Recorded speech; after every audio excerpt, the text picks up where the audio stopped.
Good morning. Thank you all for joining us. Welcome to the Water Cooler.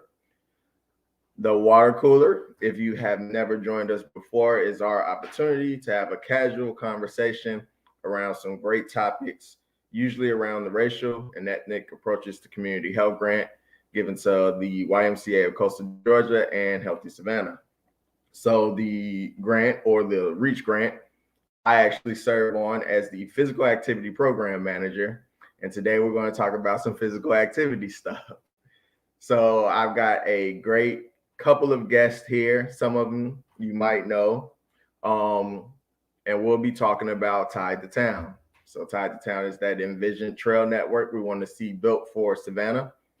And there will be a great opportunity for all people of Savannah, especially those who may be low wealth or African American and live in those communities to really gain better access to the entire city. So I'm really looking forward to our conversation. I'm really looking forward to hear from our guests, and we'll get into it just a second. Before we get to that, though, I would like to give a cool little announcement around the Step Up Savannah annual meeting. So if you all haven't been to a Step Up Savannah annual meeting, it's really, really a great affair. It'll be on October 26th at 8 a.m.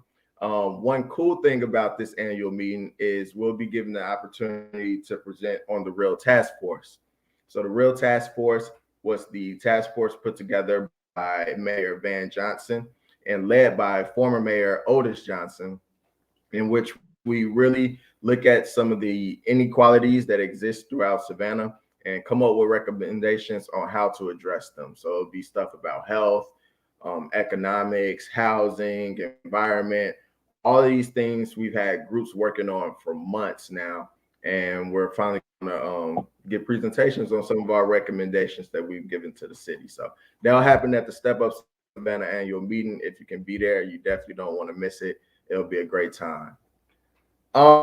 But with that, let's talk about some updates around COVID and flu vaccinations. And who better to give those updates than my partners, Dr. Elsie Smalls and Nichelle Hoskins. So take it away.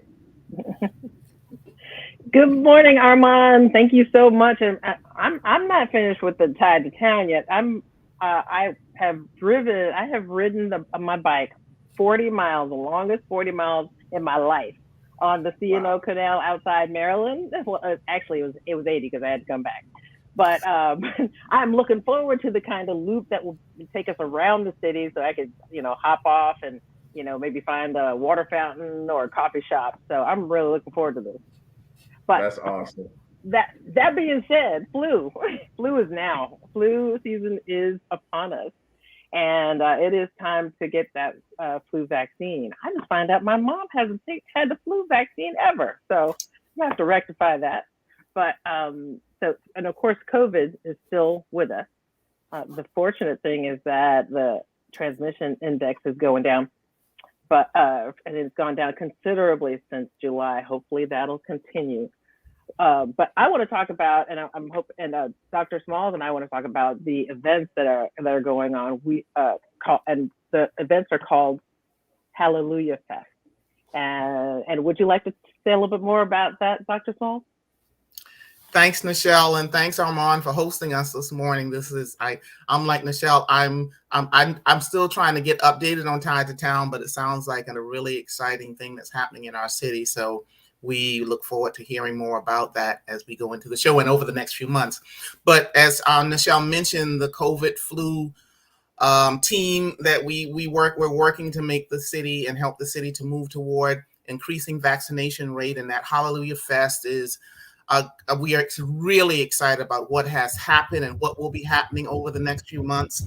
We've already had two events, one late September out in Garden City, and then another one, a couple on this past Saturday here in Savannah. And again, it's faith-based and church organizations that are coming together and helping us to increase access, awareness, and acceptance, getting word out to the community. This is definitely a really strong link to the work we're doing in terms of our community health advocates, which are we started training last week, and we had this wonderful group of people, 15 people that came together and shared additional insight and energy, and we're just blown away by the number of people that are involved in the training, that are now ready in the next few weeks, will be out along with our faith-based organizations to spread the word to our community. So again, as Nichelle mentioned, we have 2 that are already taken, and then we're looking forward to a couple of key events that are coming up on Sunday, October 31st, which will be a choir showcase. And then, of course, throughout November, we have a couple of other events from other churches that are partnering with us. And so just look forward to more information about details about those events. And we invite everyone to please support our faith-based organizations. You know, where I got my flu shot last year was at a faith-based organizations event around flu clinics. So it really seems like, especially here in Savannah, that our churches and our faith-based organizations are true leaders in this whole push to get people vaccinated. Why do you guys think that is? You know, I think the communities, the faith-based communities, are truly part of their communities, and I know that's not limited to Savannah, but like, for example, the faith-based communities we're working with are partnered very, very closely with their communities adjacent and you know, a little further out. So that might be part of it. What do you think, Dr. Smalls? I think you're right, and you know, of course, any social impact, social movement that has happened in the African American community historically has been linked very strongly with the faith-based community. So it is a place where people already have relationships. It's a place where people feel safe. It's a place where people have already, again, established relationships that are strong and that they trust the voices of the people in that space. And so it is definitely, we are blessed that we are growing the relationship with those churches and faith-based organizations, and definitely will be a very vital part of this work that we're doing to engage everyone. Absolutely. And just to bring it back to, you know, the secular community, J.C. Lewis offers COVID shots and testing. In fact, I think I was the first person tested. They just started open air testing about 2 weeks ago. And so starting at 9 o'clock each morning, you can do drive-through testing in the parking lot right next to J.C. Lewis, which is behind Oglethorpe Mall. That's 5 Mall Annex. And I believe Liz is going to run the website right under on the ticker. And I've been to the clinic. It is brand spanking new, and there's hardly ever a wait, especially for COVID vaccine. So again, it's free to all because of the CARES Act. No one should ever be concerned about having to pay for the COVID vaccine. They have all of the vaccines, and for those 65 and older, it's time for your booster. So and frontline workers who have not yet gotten the booster, and if you've gotten Pfizer, we're still waiting on Moderna, but those who are 65 and older and had the Pfizer shot can get their booster now. Oh, and don't be afraid about the website. Sorry, the website says it's under construction, but it works. It's like Broughton Street. It's they were still making repairs, but it's working. You can just scroll down a little, and in the very first box you'll see it is you'll click on that for coronavirus. So don't be afraid. It works. And I'd like to add, the great thing also is that at many of these events, there will be J.C. Lewis, as Nichelle just mentioned, is a great partner with this work that we're doing, and they will be supporting some of the faith-based events that will be going on through the next few months. So again, it's an opportunity to get out in a safe environment, and engage in some community events, but also an opportunity for testing and getting the vaccinations if someone wishes to do so at that point, but also about getting more information about how to be safe and secure as we move through these next few months. As we know, the holidays are coming up and people are going to begin to gather and probably be out more with shopping and so on and so forth. So it's really, really important that we take advantage of the opportunities that are out there to keep everyone safe as we move through these next few months. Right. That's so important, Dr. Smalls, as we move into these holiday seasons. So thank you guys so much. Is there anything else we should know? Well, just check the chat. We posted links to information on the flu vaccine and a link to the Chatham County COVID flu index. It's really remarkable to see the change and how our communication index has decreased. And I am hoping and cheering for it to get down below 100, which is what the mayor has wanted, which is what the schools want. That's an area of safety. So let's get down from 336 to 99. Awesome. Thank you guys so much for joining us. We look forward to having you all again. Thank you, Armand. Anytime. Thank you, everyone. Bye, everybody.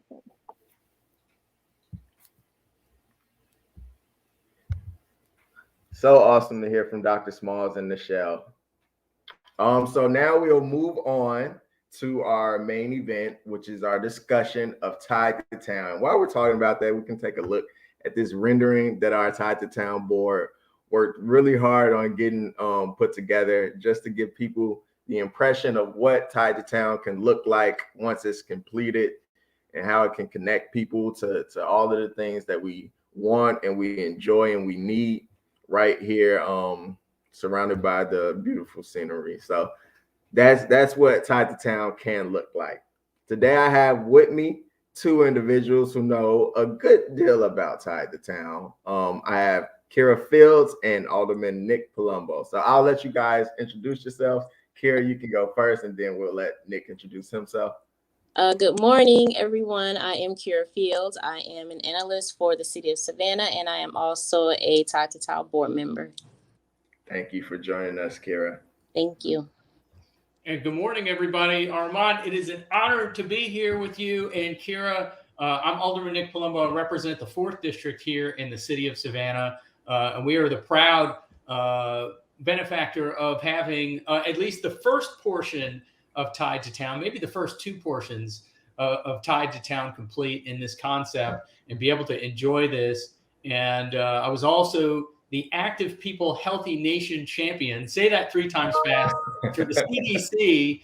It was the Complete Streets champion, but then it became a recipient of the Active People Healthy Nation from the Centers for Disease Control grant recipient. So now I'm an Active People Healthy Nation champion. And we just graduated as of last Thursday. So I'm I can add champion to my title. And I'm just overflowing with information and with passion for Tide to Town specifically, because I firmly believe that it is the very best thing that the city of Savannah can pursue right now for the health and future of our city.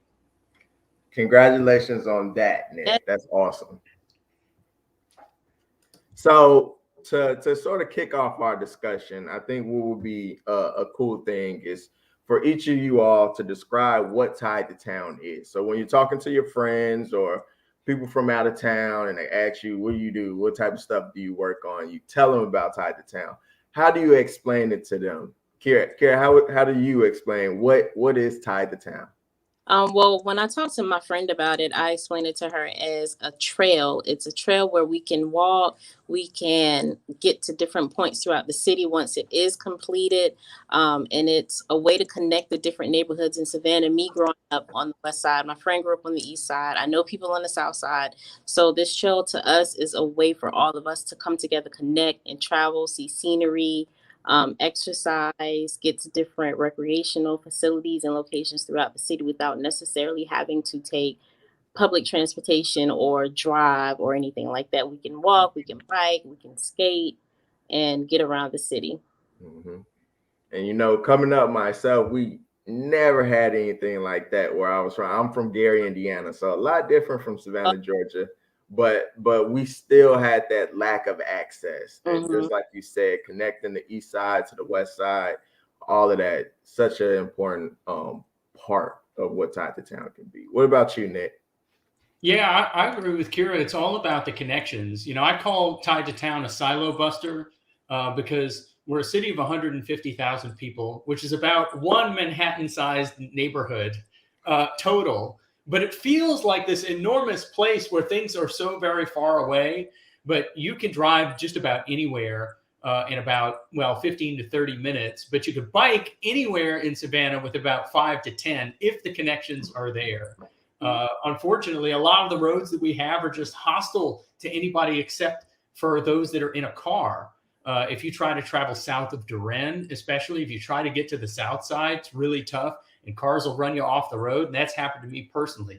So I know that Tied to Town, it's that universal thread that's going to be able to tie all of the communities together in the city and tie us back as one collective body once again.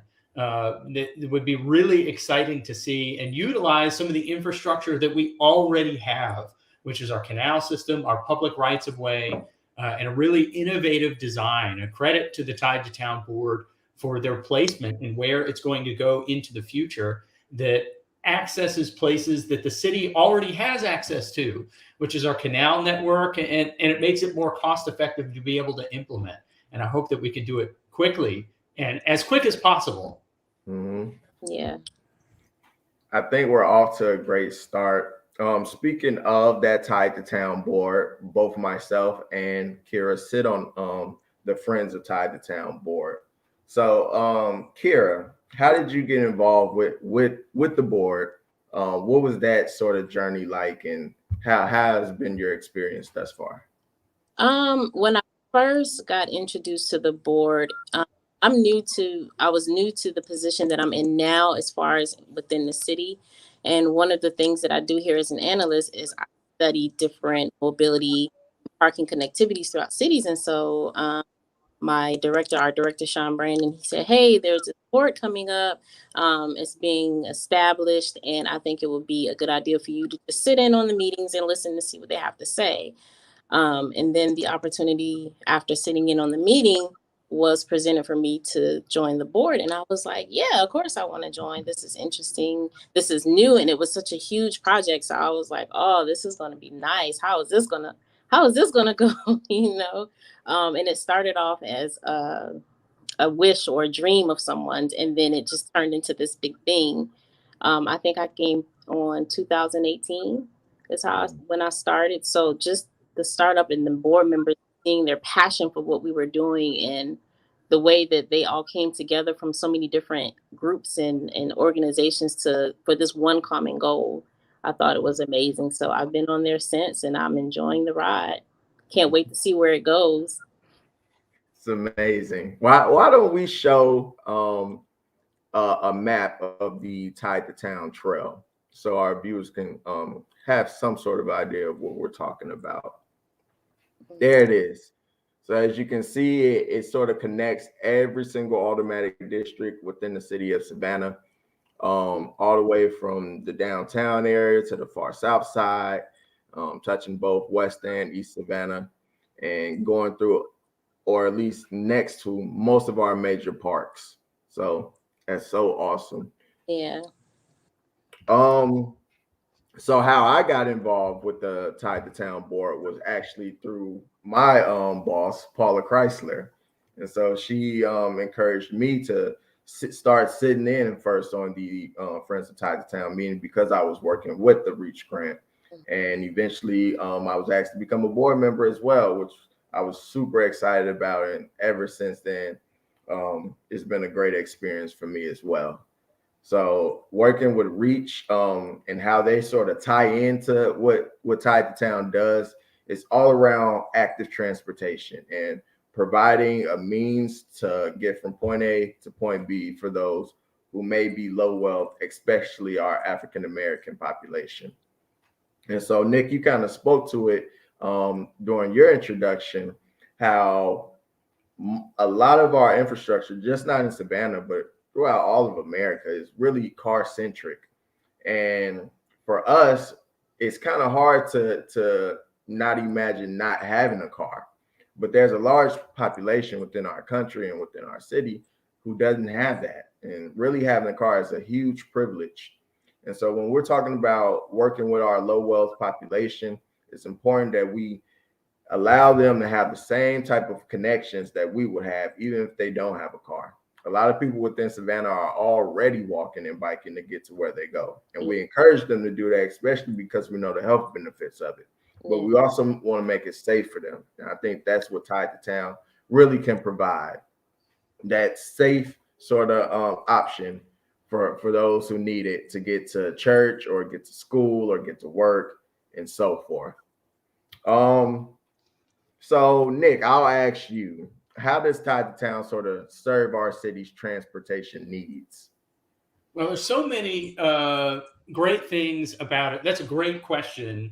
And I have a super long answer, although I'll try to keep it brief because we only have about an hour. But Armand and Kira, you guys are right. You know, one thing we're talking about Tied to Town all the time. I can't stop talking about it. But one of the major aspects that's not often mentioned is, of course, environmental justice, especially if you look at the development patterns within the city of Savannah, and you know the development patterns and the history that we have. You know, this unties the knot of decades of redlining, missed connections, deliberate highways that were placed in different areas. And sure, Tied to Town is not going to remove the I-16 flyover. It won't bring back Union Station, but it is going to rebuild those connections back to West Savannah. It's going to be the universal thread that ties the city back together, which is needed to happen for a long time. You know, the title of my next book is How the Highways Got Placed Where They Were, you know, and trying to understand why is that right there? Why is Drayton Whitaker the way that it is? Why was Lincoln Street and Price Street the way that they were? Those in-town highways that were deliberately set up as barriers within the city. So we have a duty, once we're armed with the knowledge of how they came to be and their misplacement, we have a duty to untie that knot. That's human responsibility. So yes, that's bigger than just the concept of a trail, but those are some of the great things that we can accomplish by building out Tied to Town, kind of that hidden curriculum, if you will. Just speaking to the transportation benefits, one of the biggest things, and data is really important here.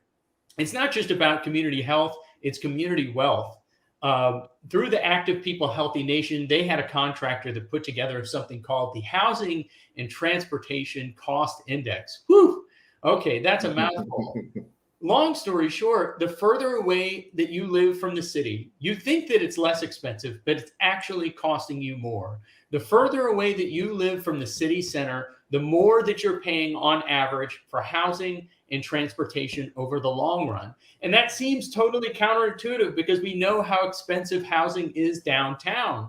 But by and large, on average, you're going to pay less if you live in town because you don't have to have a car. Because you can get around. The most expensive communities to live in Savannah are if you live in Vernonburg, Cloverdale, or even over in East Savannah. Okay, so that's not a coincidence. The farther away that you live, and I'm going to drop it in the link here so that you can share and check out the Housing and Transportation Mobility Index for yourself to see just how very expensive it is, and it's all related to transportation. Because if you have to have a car, you have to have the insurance, you have to have the maintenance, you have to pay for the mechanic, you have to pay for everything there. And of course, if you're in a, if you've got kids, wife, kids, family, transportation, mom and dad, grandma and grandpa, everybody wants to have their own car as well, because heaven forbid you have to travel to two places at the same time. Okay. And we've all been there, trying to share the car.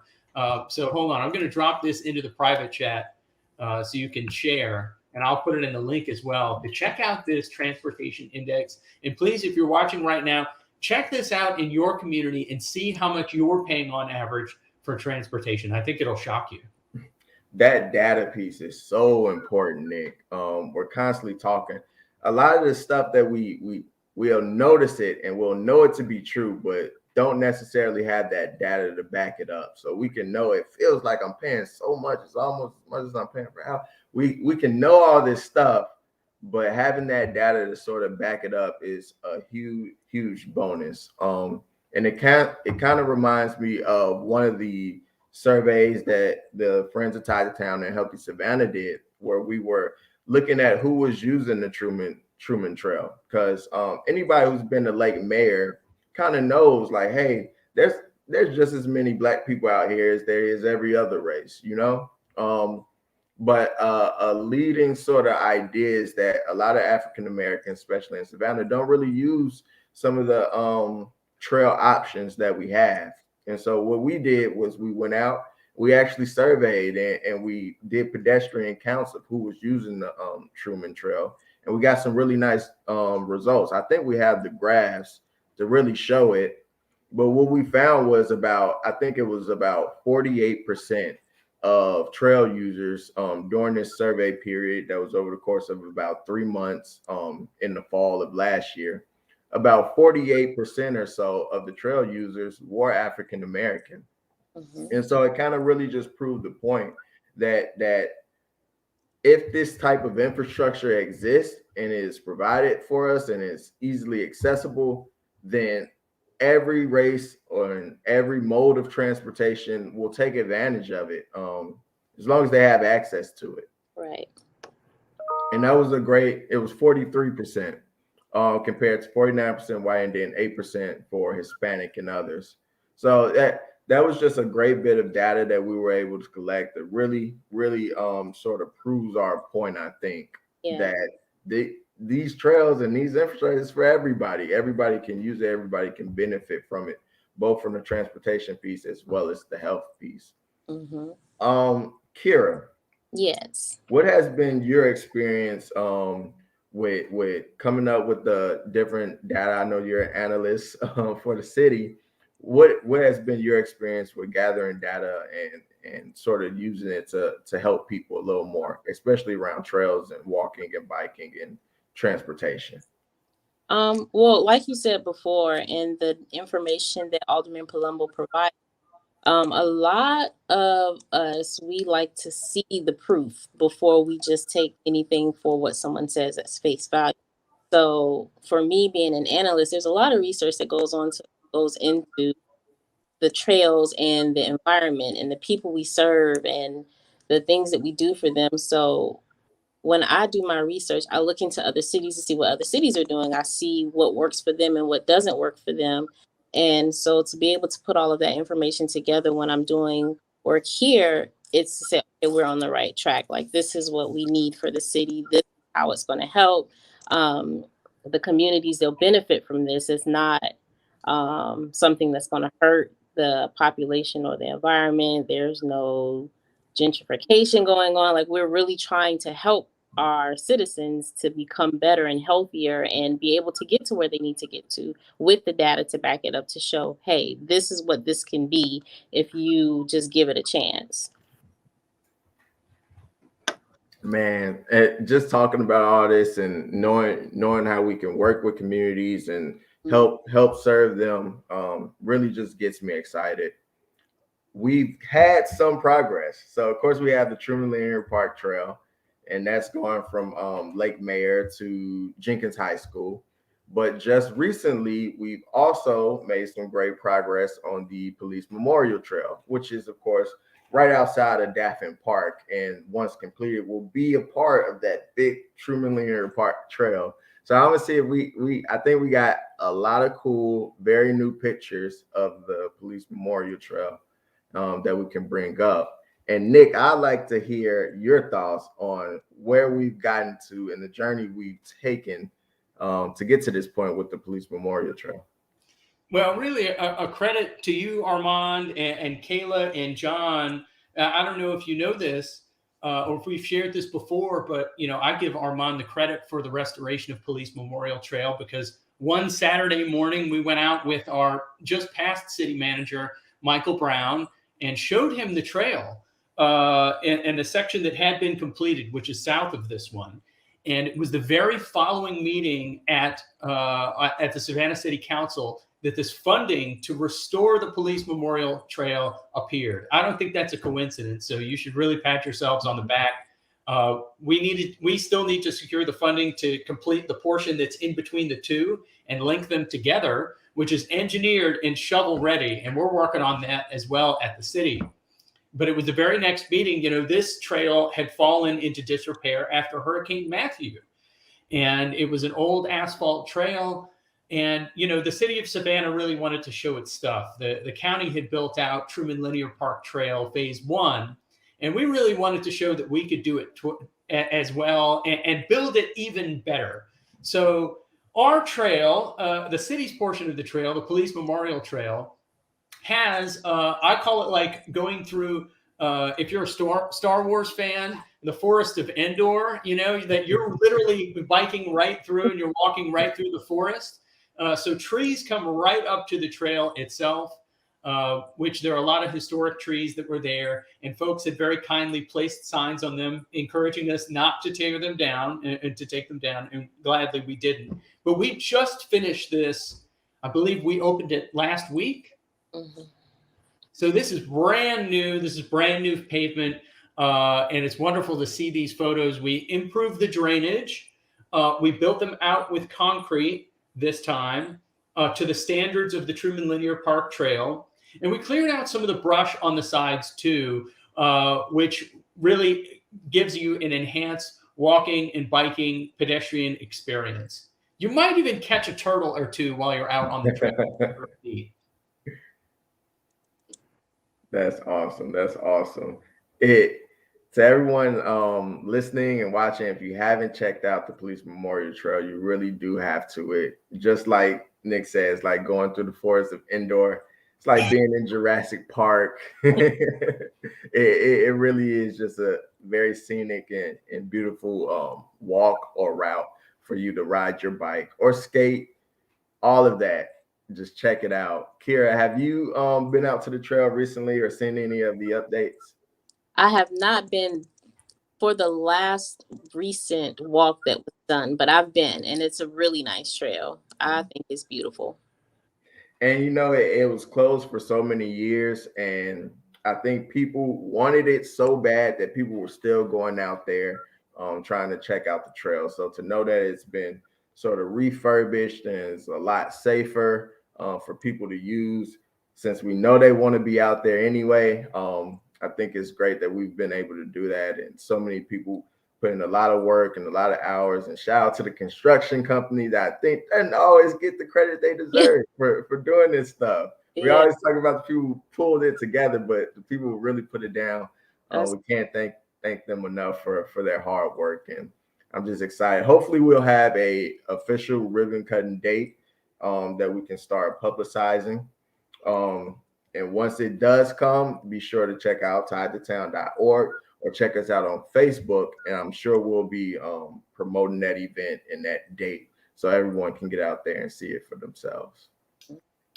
So do you guys have any other thing you want to put out there before we head out today?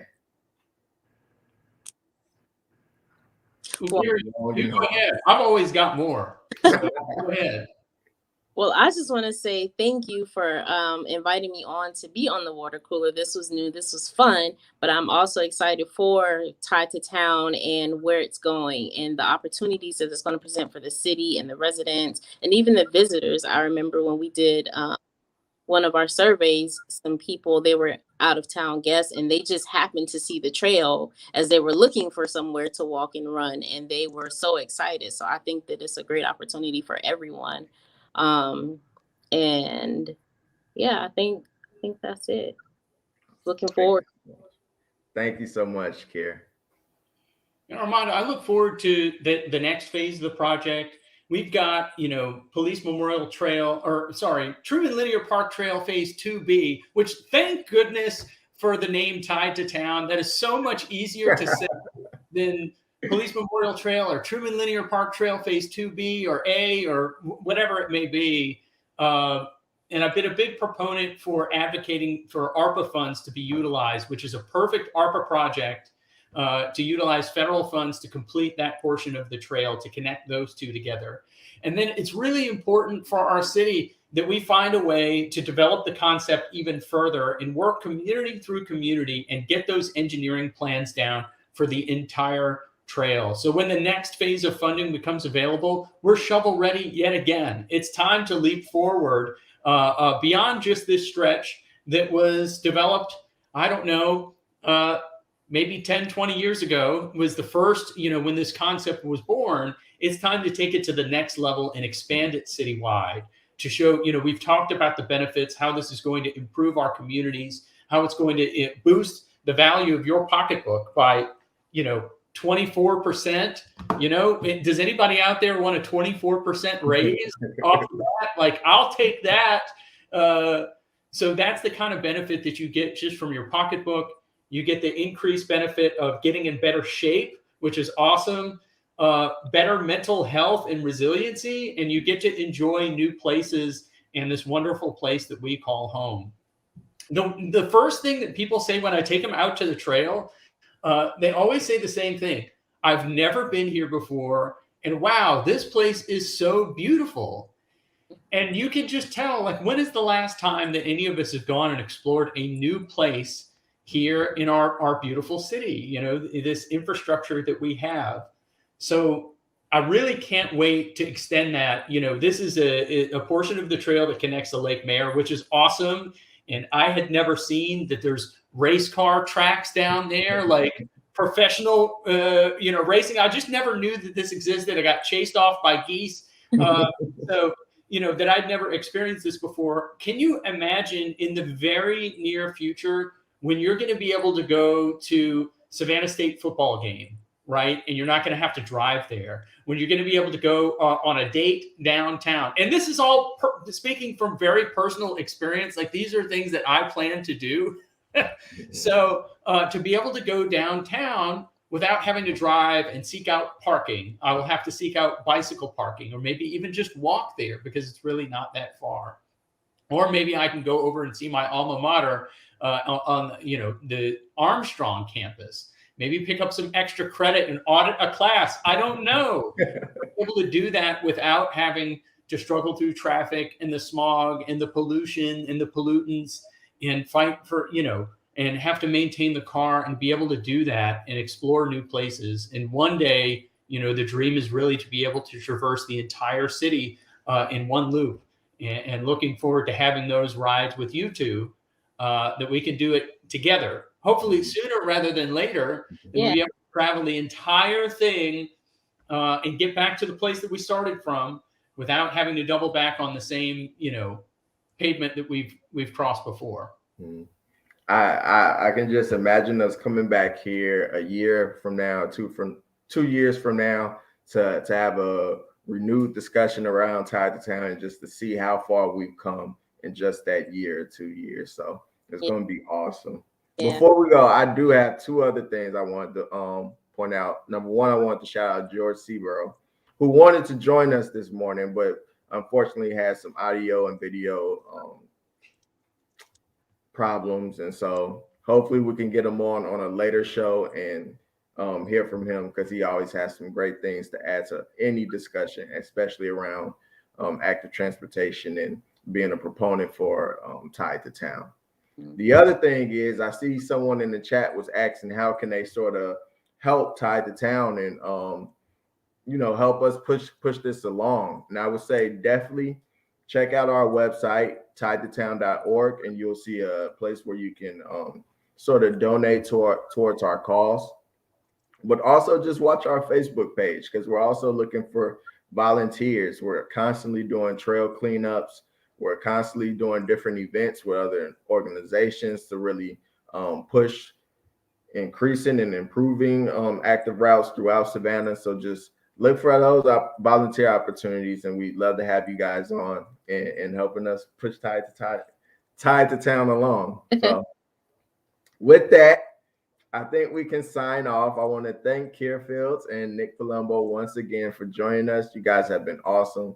I love hanging out with you guys. I love talking about this type of stuff with you all. It's always a good time. And thank you for taking some time out of your morning to share this conversation with all of our viewers out there. So I hope you all have a great morning and enjoy the rest of your day. And you too, Armand. See you later, Alderman Palumbo. Thanks, Armand. Thanks, Kira. Thank you.